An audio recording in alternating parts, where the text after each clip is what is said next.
이번 시간은 페이지 448페이지 소방설비 파트 하도록 하겠습니다. 소방설비가 19회 시험에는 많이 출제가 되었습니다. 3문제 가까이 출제됐는데 보통 적게는 한 문제 나오고 보통 2문제 정도가 많이 출제되는 파트입니다. 그래서 이 소방설비에서 이 개요적인 측면에서는 사실 소방시설의 이 분류적인 측면이 거의 시험에 출제가 되고 있습니다. 그래서 이 개요 부분에서 소화 원리 개념은 간단히 한번 읽어만 두시면 됩니다. 이런 원리에서 소화가 된다. 냉각 소화다, 질식 소화다, 희석 소화다, 이런 제거 소화, 이런 개념을 간단히 개념 정도만 알아두시고 시험에 직접적으로 적용하기는 어려울 것 같습니다. 그리고 소화는 하재는 크게 이렇게 분류가 되죠. 그래서 일반 하재, 이런 종이류나 목재와 같은 이런 타고 나면 재가 남는 하재를 일반 하재, 그리고 유류 하재적인 측면, 그리고 전기 하재, 이것을 구분하고 있죠. 전기 하재, 그리고 금속 하재, 가스 하재, 이렇게 구분을 하고 있습니다. 가스 하재. 근데 등급상 우리가 A, B, C, D 이렇게 나누고 있습니다. A, B, C, D 등급으로 나누고 있고요. 그래서 보통 이 등급은 이 가스 하재를 등급으로 분류하는 나라도 있고요, 분류하지 않는 나라도 있습니다. 그래서 보통 이 등급으로 우리가 표현할 때 이것을 A급 하재, 그리고 이것을 B급, 그리고 C급 하재, D급 하재. 보통 의원내각제에서는 보통 영국이나 일본과 같은 데서는 E급 하재를 보통 표현을 하고 있고요. 대통령제 나라에서는 보통 가스 하재를 B급 하재에 포함하는 경우가 많습니다.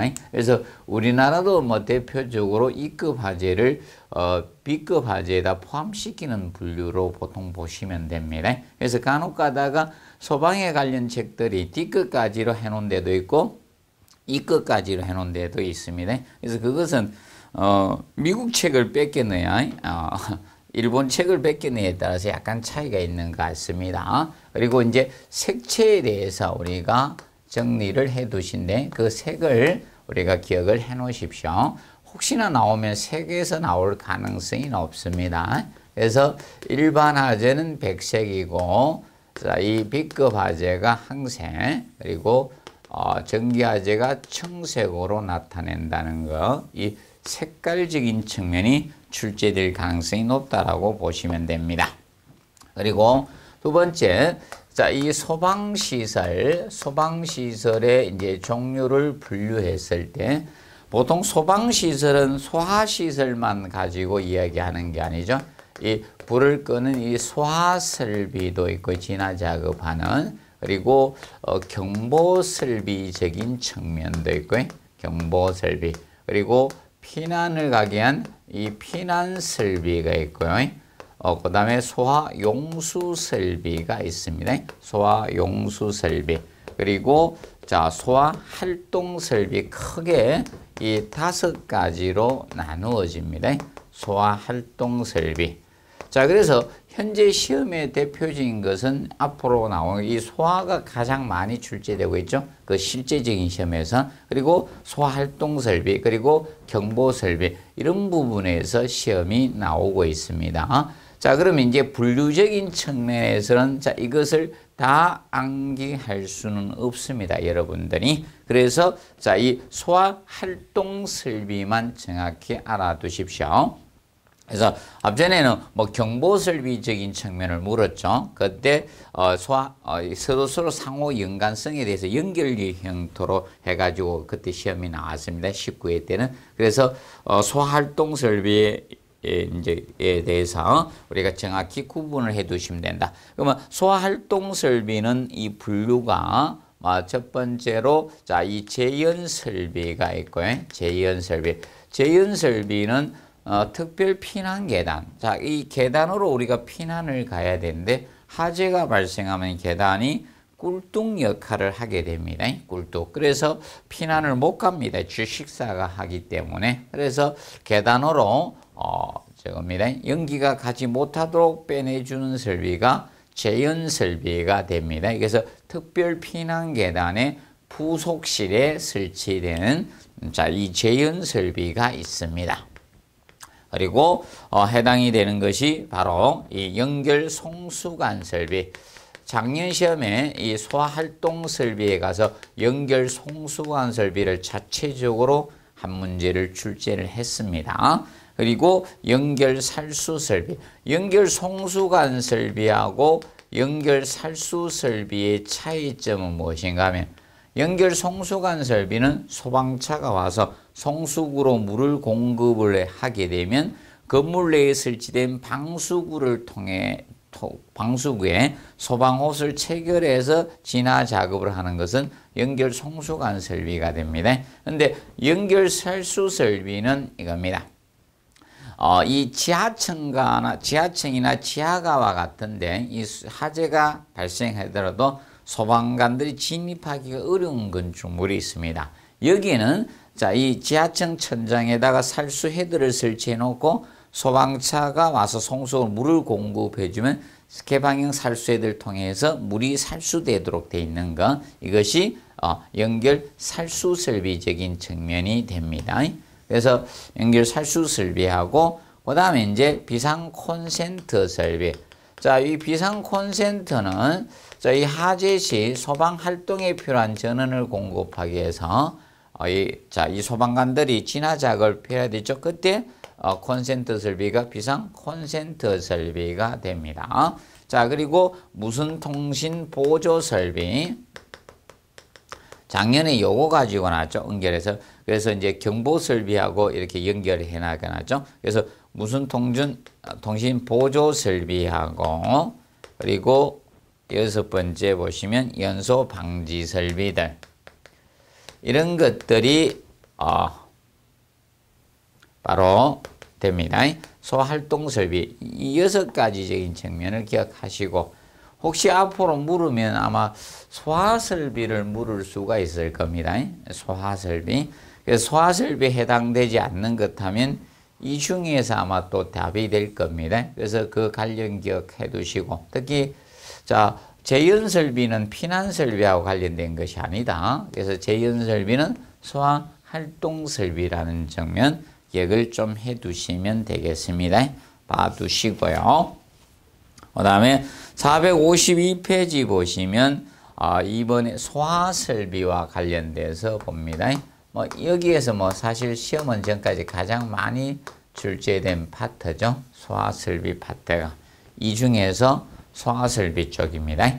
그래서 제일 먼저 소화기에 대해서 다루고 있죠. 소화기가 있는데 그러면 이 소화기적인 측면에서 봤을 때 소화기는 한번 출제가 되었었습니다. 설치를 어떻게 하는가. 그래서 보통 특정 소방대서물 건물의 각 부로부터 보통 이 보행거리로 따지죠. 소화기는 이 보행거리로 따져서 우리가 설치합니다. 사람이 걷는 거리로. 보행거리로 20m 이내가 되어주시면 되겠죠. 그런데 대형 소화기의 경우는 그래서 직선거리로 따지는 것이 아니라 보행거리로 따집니다. 대형 소화기일 땐 30m 개념이 됩니다. 그래서 이 보행거리, 대형 소화기는 보통 이겁니다. 여러분들이 간혹가다 한 번씩 보신 분도 있습니다. 이렇게 끄는 것처럼 해놨죠. 이 바퀴 달아놔서 이렇게 하는 그것이 대형 소화기입니다. 그리고 이 바닥으로부터 일정한 이때, 그래서 보통 1.5m 이하에 설치하면 되죠. 이 두 가지 요소 가지고 기출을 했습니다. 그러면 소화기에는 이 호수가 이미 체결되어 있죠. 마타게 되어 있죠. 보통 체결된 것은 바닥으로부터 높이가 1.5m 이하에 이래 갑니다. 그래서 옥내 소화전도 호수가 체결되어 있잖아요. 그래서 설치 높이 1.5m 이하로 갑니다. 그런데 소방호수가 체결되지 않는 것들은 어떻게 되는가 하면 소방호수를 체결해야 되잖아요. 그래서 뭐 예를 들어서 연결 송수 간에 뭐 송수구든 방수구든 뭐 옥외소화전의 그런 거 전부 다 0.5에서 1m 사이로 이렇게 놓여집니다. 호스가 체결되지 않은 것들은 0.5에서 1m로 가고요. 호스가 체결되어 있는 것은 1.5m 이하로 이렇게 가고 있습니다. 알아두시고, 그 다음에 이제 소화기 설치 대상은 뭐 기본적으로 이거죠. 연면적 33제곱미터 이상일 때. 그러면 아파트는 연면적 30 이상 되니까 아파트 세대마다 하나씩 설치가 되고 있는 겁니다. 그런데 기역에 해당되지 않는 시정문화재나 가스시설, 그럼 지정문화재나 가스시설은 연면적과 관계가 없다는 겁니다. 자, 특히 지정문화재 같은 경우는 우리가 일반적으로 건축법을 적용받지 않습니다. 그래서 특정 소방 대상물이 아닙니다. 그래서 문화재 보호법 이런 걸 적용받기 때문에 이런 것은 연면적과 관계없이 설치하라는 겁니다.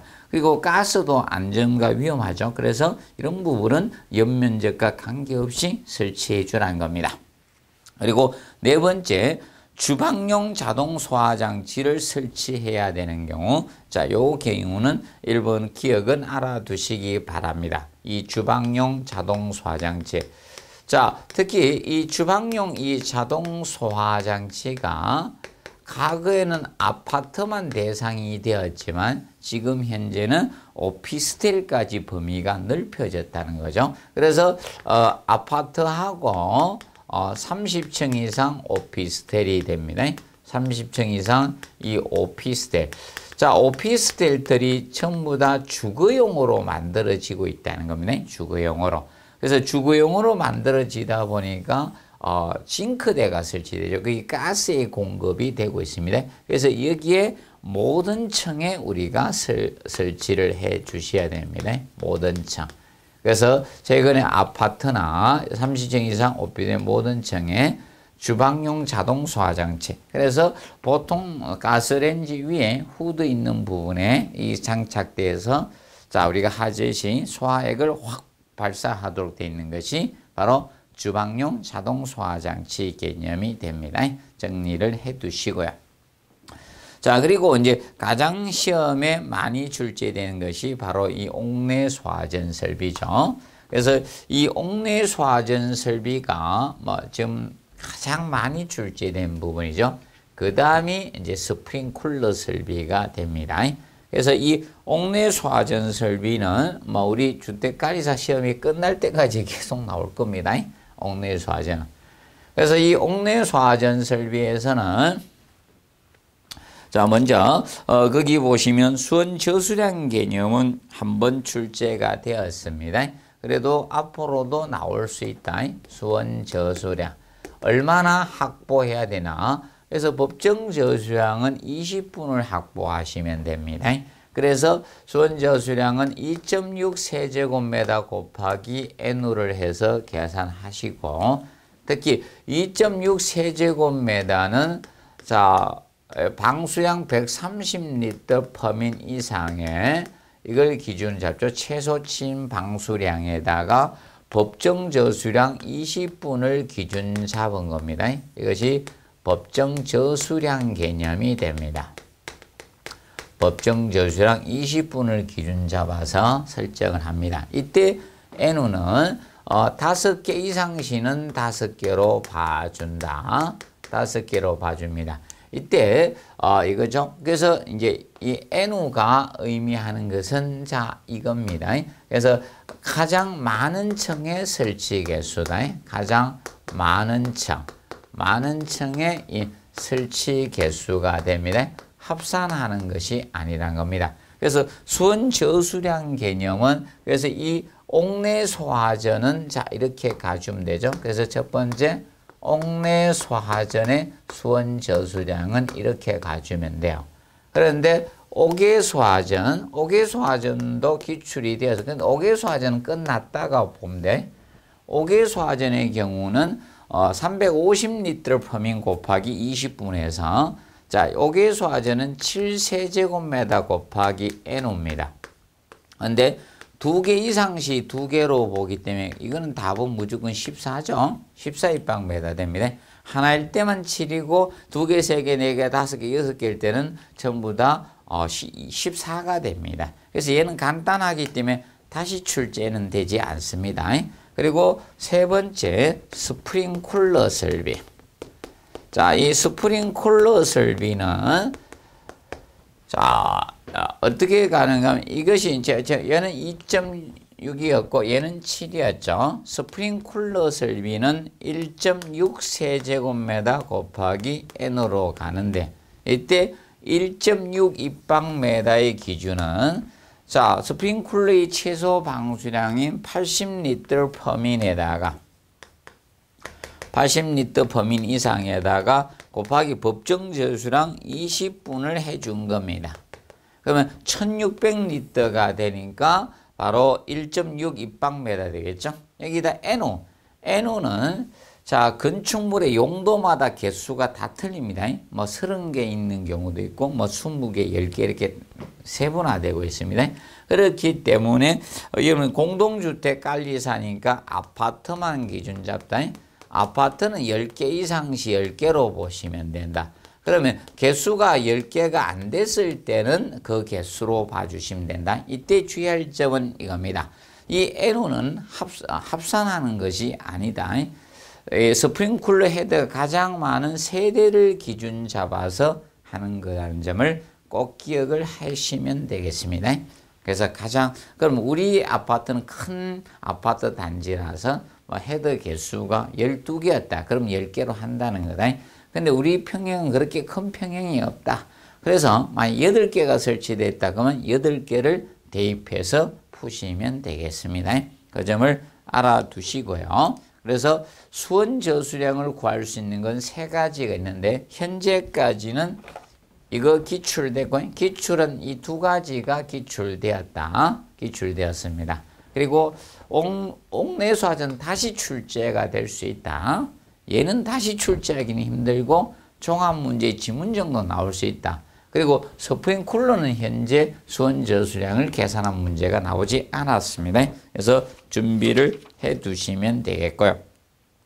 그 다음에 가압송수장치와 관련돼서 거기에 표준치를 우리가 알아두시면 되는데 자, 그러면 먼저 이 방수압력과 방수량에 대해서 그래서 방수량과 방수압력적인 측면을 살펴보면 자, 이 방수압력과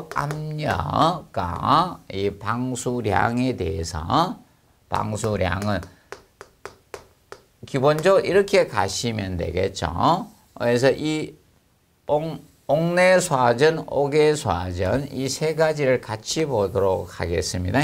그러면 옥내수화전 개념은 방수압력이 노즐 선단 압력이 0.17MPa 이상이 되어주시면 돼요.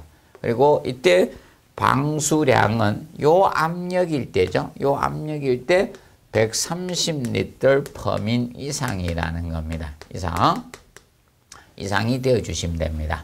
그런데 옥외수화전, 이 옥외수화전의 개념은 옥외수화전은 방수압력이 0.25MPa 이상일 때 방수량은 350리터 퍼민 이상이 되어주시면 되는 거죠. 그리고 스프링쿨러 설비, 이 스프링쿨러 설비의 경우는 이 방수압력이 0.1MPa 이상이 최소 압력이고 이때 최대치가 있어요. 스프링쿨러는 1.2MPa 이하의 압력을 유지합니다. 그런데 옥내와 옥외수화전은 경우 최소 기준치만 두고 있고 만약에 이렇게 되어 있습니다. 노즐 선단의 방수압력이 0.7MPa 초과했을 때는 감압장치를 설치하라. 이렇게 하고 있습니다. 기억해 두고. 그래서 요거일 때 바로 최소 압력이 요거일 때 최소 방수량 80리터 퍼민 이상이 되어 주시면 됩니다. 그래서 현재적으로 이겁니다. 시험에 나오지 않은 것은 옥외소화전만 출제가 안 됐고요. 옥내소화전은 이거 가지고 3번이나 기출을 했습니다. 그리고 스프링쿨러는 자주 시험에 언급이 됐고요. 시험적인 답으로 유도시킨 것은 한 번 됐고요. 자주 언급을 했습니다. 그럼 유일하게 옥외소화전만 아직 전혀 언급을 없었습니다. 그리고 종합 문제가 되면 언제든지 또 출제가 됩니다. 방수압력과 방수량은 동일하게 나올 수 있다는 겁니다. 그 측면을 우리가 알아두시면 된다. 그 측면 기억을 해두시고, 그 다음에 보통 가압 송수장치는 다 펌프로 하는 게 기본입니다. 펌프로 하면 돼요. 펌프로 이제 가압 송수장치가 다 돼 있는데 간혹 가다가 수조를 이용할 수도 있습니다. 그러면 기본적으로 이 방수압력과 방수량을 기본 20분입니다. 항상 법정 저수량 기본은 20분이에요. 그걸 유지할 수 있도록 해 주셔야 됩니다. 근데 자, 만약에 이제 뭐 고층이나 초고층 조건에 주어지지 않으면 기본은 20분이 된다는 점을 우리가 알아두시면 되겠고요. 그다음에 보통 옥내소화지, 옥외소화지든 이 가압송수장치 펌프에서 펌프가 있으면 기본적으로 이렇게 되죠. 펌프가 있을 때 펌프에 흡입관이 있을 거고, 나중에 내뱉는 토출관이 있을 겁니다. 토출관이 있을 때 보통 이렇게 됩니다. 흡입척에 자 우리가 계기가 돼 있는데 이 압력을 측정하는 계기는 연성계나 진공계가 돼 있고, 연성계나 진공계가 있고, 자 토출척에 압력 측정하는 것은 압력계로 구성이 되어 있습니다. 그러면 연성계하고 진공계 두 가지가 되는데 차이점은 이거죠. 진공계는 대기압 이하의 압력만 측정을 할 수가 있는 반면에 연성계는 대기압 이하나 이상의 두 개 다 압력을 측정할 수 있는 것은 연성계라고 보시면 되겠습니다. 그래서 작년에 그것을 아느냐 모르냐 용어를 우리가 테스트를 한 것이 이거 개념이 됩니다. 그래서 흡입척은 바로 연성계나 진공계가 있습니다. 흡연은 진하게 하면 되죠. 그래서 토출과는 토합입니다. 그래서 간단히 기억을 해 두시면 되겠습니다. 그러면 옥내소화전이나 옥외소화전이나 스프링쿨러 설비나 다 펌프와 관련 가압 송수 장치를 기본으로 하되 가압 수조를 이용할 수도 있습니다. 근데 기본은 20분을 유지를 해야 된다, 최소한. 그리고 그 펌프의 흡입척은 연성계나 진공계고 토출척은 압력계가 가고 있다는 점을 같이 정리를 해 두시면 되겠습니다. 기억을 해 두시고요. 그 다음에 보통 이제 454페이지 배관 등과 관련돼서는 이거적인 측면만 좀 정리하도록 합니다. 자, 보통 배관은 보통 옥내소화전의 배관적인 측면에서는 배관은 결과적으로 수직 주관이 있을 것이고, 그 다음에 가지배관이 보통 나갈 겁니다. 가지배관. 이 가지배관이 나가서 보통 저것이 옥내소화전이 설치가 될 겁니까? 그러면 이 수직관이 있을 거고, 이 수직관. 그래서 여러분들이 보통 수직배관이 주배관 중 수직배관하고 이렇게 나눠지겠죠? 그러면 수직배관의 간격은 최소가 50mm 이상이 되어주시면 됩니다. 50mm 이상. 그런데 호스릴 방식일 때만 호스릴 방식일 때는 32mm가 되어주시면 됩니다. 호스릴 방식일 때. 그러면 이 가지배관은 기본이 40mm가 되어주시면 되죠. 그런데 호스릴 방식이 될 때는 그때는 25mm가 됩니다. 왜냐하면 여기에 나중에 이 소화전 밸브가 있으면서 이때 호스가 체결될 겁니까? 이 호스 구경하고 가지배관은 같이 가야 됩니다. 가지배관하고 호스 구경 같이 가야 됩니다. 그래서 호스 구경이 기본적으로 이 40mm가 되죠. 호스릴 방식일 때만 25가 됩니다. 그래서 이 두 개가 맞아 떨어져야 되겠죠. 그래서 호수 구경과 가지 배관은 같이 갑니다. 자, 그러면 옥외 소화전이든 그러면 스프링클러는 호수가 필요 없는 것이고 나머지는 소방 호스 구경이 65mm로 가주시면 됩니다.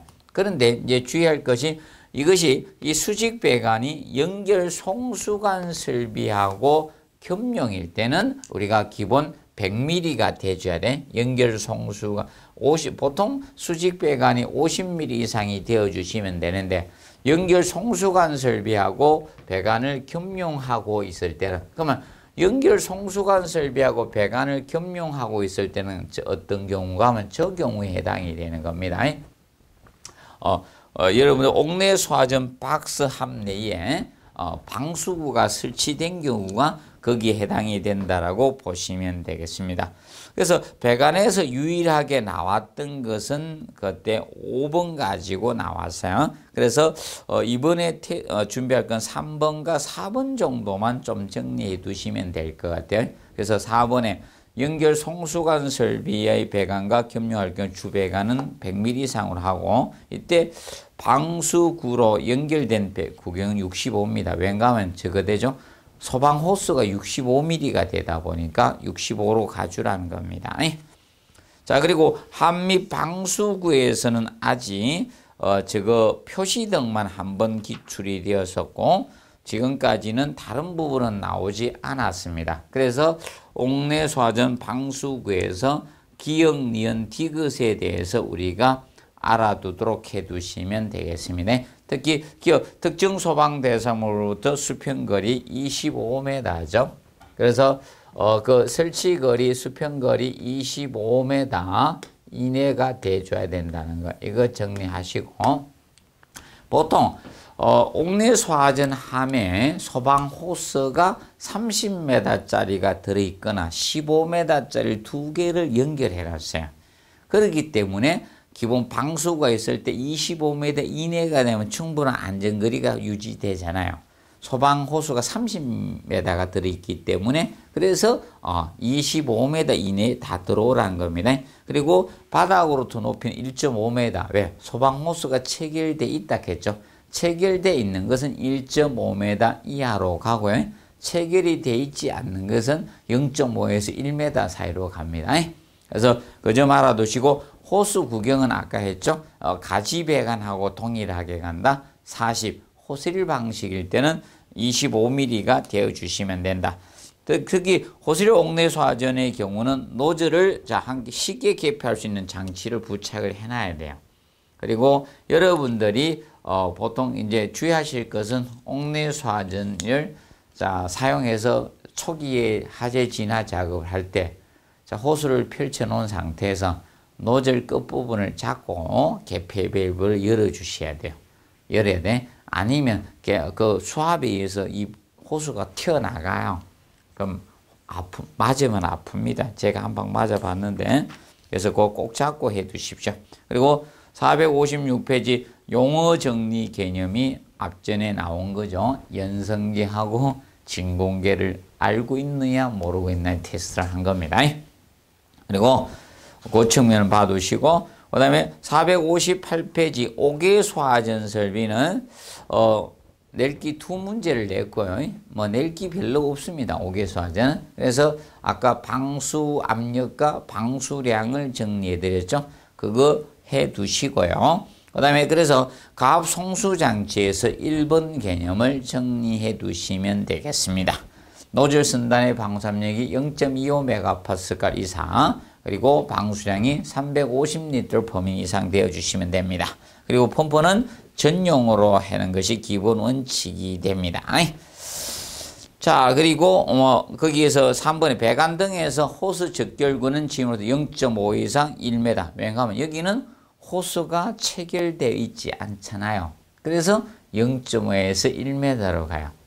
호스가 체결되어 있는 경우는 1.5m 이하로 간다 했죠. 이는 호스가 체결되어 있지 않기 때문에 0.5에서 1m로 가주면 되고 이번에 호수 구경은 65mm를 잡고 있습니다. 자, 그래서 옥내 소화전을 제한 나머지는 전부 다 65mm 호스로 간다.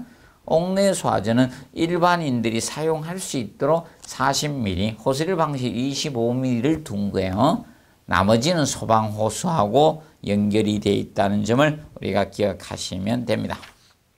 그리고 460페이지 스프링쿨러 설비입니다.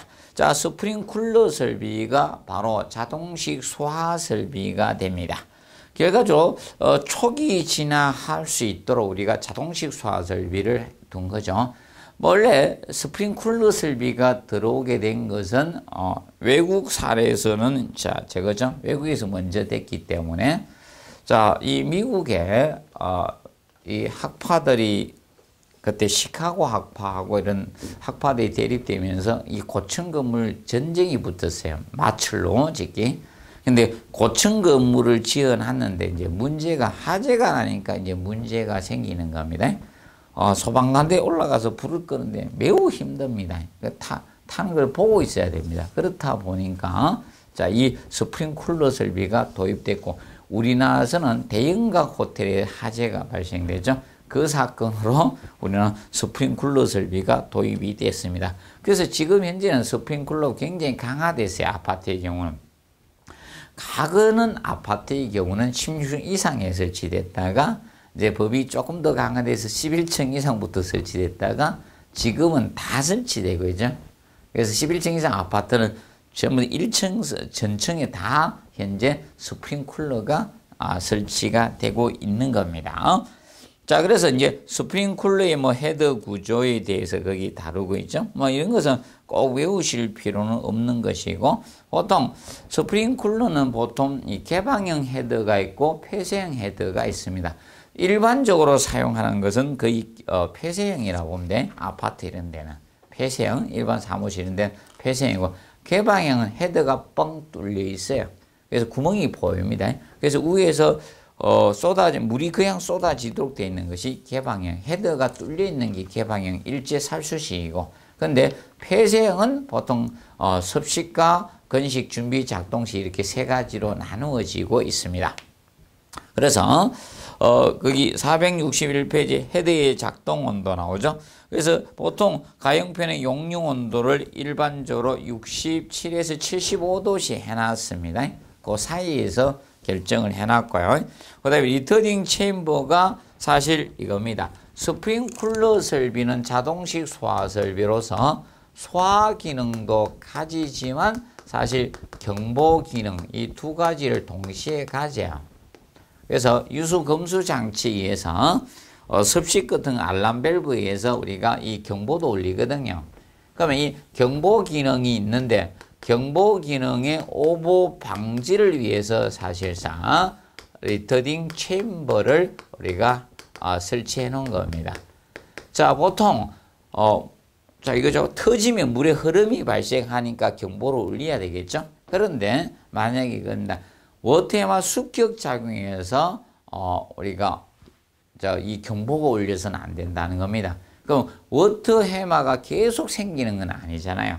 그래서 15초 동안 지연시켜 주는 게 경보 울리는 것을. 그럼 15초 동안 이상이 없으면 경보가 울리지 않도록 해주는 거죠. 이것이 리터닝 체인버입니다. 그리고 밑에 그 표는 지금 규정이 헤드 성능 기준이 바뀌었기 때문에 브로그로 그 추가 자료로 올려드립니다. 한번 봐두시고요. 근데 이 분야는 전혀 시험에 들어가지 않기 때문에 꼭 배울 필요는 없고 조금 나는 고득 혹시나 나오는 것을 대비해서 봐야 될 분들은 한번 그 색깔을 종류에 따라서 한번 봐두시기 바랍니다. 자, 그리고 462페이지에 헤드의 설치 간격 아파트 개념 이거 가지고 사실상 스프링쿨러 시험에서 제일 먼저 나온 거죠. 아파트 가지고. 그래서 아파트에 그래서 이 간격은 사실 저것을 의미하고 있습니다. 자, 정방형 배치의 기준을 잡고 있는 겁니다. 그 표는 정방형 배치일 때 최대치를 기준을 잡아놓은 겁니다. 최대치. 지금 현재 내하 구조든 아파트든 정방형 배치일 때 최대치를 의미하고 있습니다. 최대치. 자, 그래서 방호 면적이 10회 때 나왔습니다. 1에 대해 방호 면적 20.43제곱미터. 자, 이거 가지고 10회 때 기출이 됐고요. 그 다음에 이제, 거기에서 각 부분부터 수평거리입니다. 헤더 하나가 있을 때 저 구석까지 수평거리로 얼마 이내에 들어가네. 그것이 3.2m. 이것은 11회 때 언급이 됐고요. 아파트. 그리고 헤더 설치 간격은 아직 나오지 않았습니다. 4.52m 이하가 됩니다. 그러면 이거는 항상 기억하세요. 무슨 치다? 최대치다. 그러면 아파트하고 내하구조 두 가지는 한번 정리를 하십시오. 그래서 내하구조물은 방호면적, 1에 대해 방호면적은 10.56제곱미터 이하 최대치입니다. 그리고 건물의 각 헤드에서 건물의 수평의 각 부분까지 거리는 2.3m죠. 그러면 3.2m의 반대죠. 아파트는 3.2고 얘는 2.3이고 그리고 헤드 설치 간격은 얘는 3.25가 됩니다. 그런데 얘는 아파트는 4.52가 되고요. 그래서 약간 차이가 있다는 점 기억하시고 그리고 스프링클러 설비 표준치와 관련해서 방수압력. 방수압력은 최소는 0.1메가파스칼 이상에서 최대가 1.2메가파스칼이고 방수량은 80리터/민. 그럼 방수량 80리터/민 이상은 바로 방수압력 0.1메가파스칼의 기준이죠. 이걸 기준 잡고 있는 겁니다. 그리고 수원수량은 1.6 곱하기 N우를 해서 계산하되 아파트는 10개 이상 시는 10개로 봐준다. 그래서 건축물마다 각각 틀리지만 현재 용도마다 다르지만 아파트는 10개로 기준 잡고 있습니다. 그리고 스프링클 헤드의 기준 개수는 아파트의 경우는 헤드 설치기에서 가장 많은 우리가 세대를 기준을 잡고 있다는 걸 알겠습니다. 그래서 이건 합산하는 것이 아니라는 측면을 기억을 해 두시면 됩니다. 그리고 종류는 폐쇄형하고 개방형이 있는데 그래서 이 폐쇄형 헤드에 대해서 폐쇄형은 섭식과 이런 섭식, 건식, 준비, 작동시 세 가지로 나누어집니다. 준비, 작동시. 그래서 동결의 우려가 없는 장소는 섭식을 쓸 수가 있다. 그런데 동결 우려가 있는 장소는 건식이나 준비 작동식을 우리가 쓰게 됩니다. 건식이나 준비 작동식. 그러면 현재 지하 주차장에는 이 두 가지 중에 하나로 가고 있다라고 보시면 되겠습니다. 지하 주차장에.